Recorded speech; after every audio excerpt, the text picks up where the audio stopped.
नमस्कार साथियों। KVS TGT Hindi की श्रृंखला में मैं वीरेंद्र वीटेक क्लासेस की तरफ से आप लोगों का स्वागत करता हूँ। कविवर नागार्जुन जी द्वारा रचित यह दंतित मुस्कान, आज इसका हम लोग वाचन करेंगे और इसकी व्याख्या देखेंगे। तो चलिए शुरू। तुम्हारी यह दंतुरित मुस्कान मृतक में भी डाल देगी जान। धूल धूसर तुम्हारे ये गात, छोड़कर तालाब मेरी झोपड़ी में खिल रहे जलजात। परस पाकर तुम्हारा ही प्राण पिघल कर जल बन गया होगा कितना पाषाण। तो इतना पहले देख लेते हैं हम लोग। तो कविवर महोदय ने इसमें बताया है, एक छोटे से नन्हे से बच्चे की मुस्कान को देखकर संबोधित करते हुए कहते हैं कि हे बच्चे, छोटे बच्चे, नन्हे नन्हे निकलते दांतों वाली मुस्कान इतनी मनमोहक है कि यह मरे हुए मृतक में मतलब मरे हुए आदमी में भी जान डाल सकती है। कविवर महोदय कह रहे हैं कि यदि कोई भी व्यक्ति उदास है, निराश, हताश है, यहाँ तक कि बेजान व्यक्ति भी है, तो तुम्हारी ये जो दंतुरी छोटे छोटे दांतों की मुस्कान देख लेना, तो वह भी एक बार प्रसन्नता से खिल उठे, उसके भी मन में इस दुनिया की ओर आकर्षण जाग उठे। कविवर महोदय कहते हैं कि तुम्हारे इस धूल से सने हुए नन्हे नन्हे तन को देखता हूं तो ऐसा लगता है मानो कमल के फूल तालाब को छोड़कर मेरी झोपड़ी में खिल उठे हैं।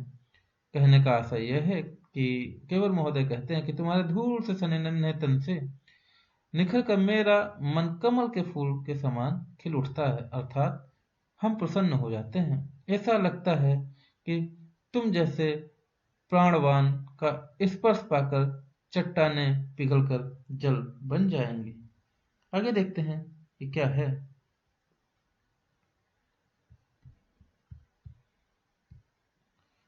छू गया तुमसे कि झरने लग पड़े सफालिका के फूल, बांस था कि बबूल। इसको इतना देख लेते हैं। कह रहे हैं, केवल महोदय कह रहे हैं कि ऐसा लगता है कि ये जो शरीर है और इतना अच्छा लग रहा है, इतना कोमल है कि बबूल वृक्ष की जो शेफालिका होती है, मतलब वो बबूल के वृक्ष की जो फल होती हैं जिसको सिंघड़ी बोलते हैं गांव में, ठीक है, उनके फूलों की तरह झरने लगते हैं। आशा यह है कि कवि का मन बांस और बबूल की भांति शुष्क, कठोर और झकरीला हो गया है।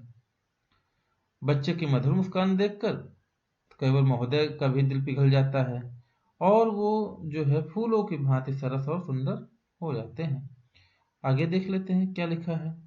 तुम मुझे पाए नहीं पहचान, देखते ही रहोगे अनिमेष। थक गए हो, आंख लूं मैं फिर, क्या हुआ यदि हो सके परिचित न पहली बार।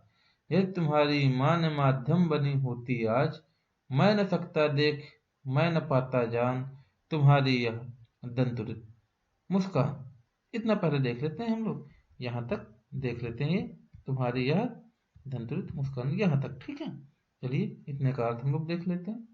केवल महोदय कहते हैं कि ऐसा लगता है कि जो छोटा बच्चा है, मतलब जो नन्हा बच्चा है, मेरे ओर एकटक लगाकर देख रहा है और उसको देखकर ऐसा लगता है कि शायद वो मुझे पहचान नहीं पा। जिस तरीके से छोटे घर पे बच्चे होते हैं, पड़ोस में होते हैं नए बच्चे, पहली बार कोई देखते हैं तो पहचान नहीं पाते और एकटक लगाकर देखा करते हैं।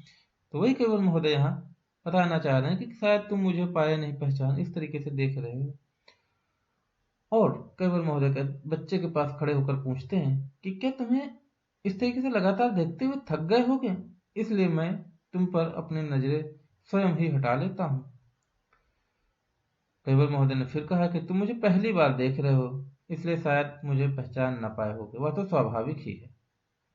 केवल कहते हैं कि अगर तुम्हारी माँ मतलब कि पत्नी मेरी ना होती, के प्रति कृतज्ञता प्रकट करते हुए कहते हैं कि यह तुम्हारी माँ हम लोगों के पहचान का माध्यम ना बनी होती तो आज मैं तुम्हें देख भी नहीं पाता।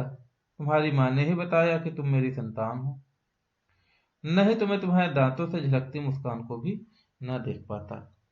उसके बाद में अब आगे देखते हैं केवल महोदय ने क्या कहना चाहा है। धन्य तुम माँ भी तुम्हारी धन्य, चिर प्रवासी मैं इतर मैं अन्य।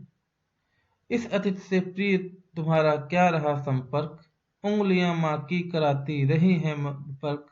देखते तुम इधर कनखी मार, और होती जबकि आंखें चार, तब तुम्हारी दंतुरित मुस्कान मुझे लगती बड़ी ही छविमान। तो ये वाली जो लाइनें हैं वो इस तरीके से हैं। केवल महोदय ने जो छोटा सा बालक है, शिशु है, उसको संबोधित करते हुए कहते हैं कि तुम अपने मोहक छवि के कारण धन्य हो, और तुम्हारी माँ भी तुम्हें जन्म देकर और तुम्हारी सुंदर छवि रूप निहारने के कारण धन्य हो गई है। कविवर महोदय फिर कहते हैं कि दूसरी ओर मैं एक हूँ जो लगातार लंबी यात्राओं में रहने के बाद तुम दोनों से पराया हो गया हूँ, इसलिए मुझ जैसे अधिक से तुम्हारा संपर्क नहीं रहा। कविवर महोदय कहते हैं कि मैं तुम्हारे लिए अनजान ही रहूं, या तो फिर तुम्हारी माँ है जो तुम्हें अंगुलियों से तुम्हें मधुपर्क चढ़ाती रही, अर्थात तुम्हें वात्सल्य भरा प्यार देती रही, मतलब बहुत ही प्यार से पुचकारती और दुलार देती रही। अब तुम इतने बड़े हो गए हो कि तुम तिरछी नजर से मुझे देखकर अपना मुंह फेर लेते हो। इस समय भी तुम वही कर रहे हो। केवल महोदय फिर कहते हैं कि तुम्हारी आंखों से जब मेरी आंखें मिलती हैं, अर्थात जब तुम्हारा मेरा स्नेह प्रकट होता है, तब तुम मुस्कुरा पड़ते हो। इस स्थिति निकलते हुए दांत तुम्हारी मधुर मुस्कान मुझे बहुत सुंदर लगती है, और तुम्हारी उस पर मधुर मुस्कान पर मैं मुग्ध हो जाता हूँ। इस तरीके से ये कविता का भावार्थ खत्म हुआ। मिलते हैं फसल के साथ में, वीडियो के साथ में। तब तक के लिए ख्याल रखिए, पढ़ते रहिए। चैनल पे पहली बार हैं तो सब्सक्राइब कर दें, लाइक शेयर करते रहें। तब तक के लिए जय